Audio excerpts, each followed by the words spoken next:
Bismillahirrahmanirrahim.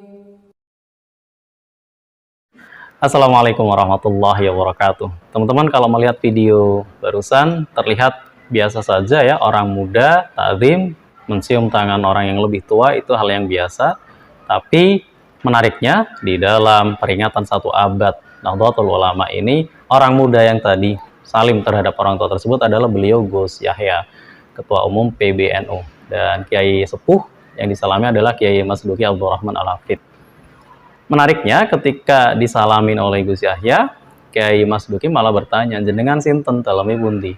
Artinya, Anda siapa, rumahnya di mana? Lalu Gus Yahya menjawab, Yahya dari Rembang. Lalu orang yang di sekitarnya memperkenalkan beliau Ketua PBNU. Luar biasa, dengan polosnya Kiai Mas Duki justru tidak mengenal Ketua PBNU, tapi beliau sangat khidmat mengikuti acara 1 abad Nahdlatul Ulama. Hal yang seperti itu menjadi biasa sebenarnya di kalangan Nahdlatul Ulama, karena ormas ini dari para pendahulunya senantiasa mengajarkan ta'zim, tawadhu, mengajarkan menghargai yang lebih tua dan juga menyayangi yang lebih muda. Tentu dakwah-dakwah seperti ini dakwah yang sangat cocok dengan Indonesia, dengan Nusantara. Maka NU, Ormas Nahdlatul Ulama, kemudian berkembang pesat menjadi ormas dengan jumlah pengikut terbesar, tidak hanya di Indonesia, bahkan di dunia. Ormas Islam terbesar di dunia. Maka momentum peringatan 1 abad NU ini, saya mengajak kepada teman-teman semua yang belum ber-NU, yuk kita ber-NU baik secara amaliyah ataupun cara-cara berdakwah. Karena menurut saya dakwah NU ini yang lebih sejalan dengan dakwah baginda Nabi Muhammad SAW. Kalau kita mau mengklaim dakwah sunnah, inilah dakwah sunnah, karena baginda Nabi, beliau sendiri bersabda, innama bu'istu liutammima makarimal akhlaq. Beliau sendiri bersabda bahwa beliau diutus tak lain tak bukan adalah untuk menyempurnakan akhlak. Tidak mungkin menyempurnakan akhlak tapi dengan cara-cara yang menyalahkan, dengan cara-cara kebencian. Cara-cara menyempurnakan akhlak adalah dengan cara-cara yang santun, lemah lembut, yang jalan damai, jalan toleransi, jalan moderat.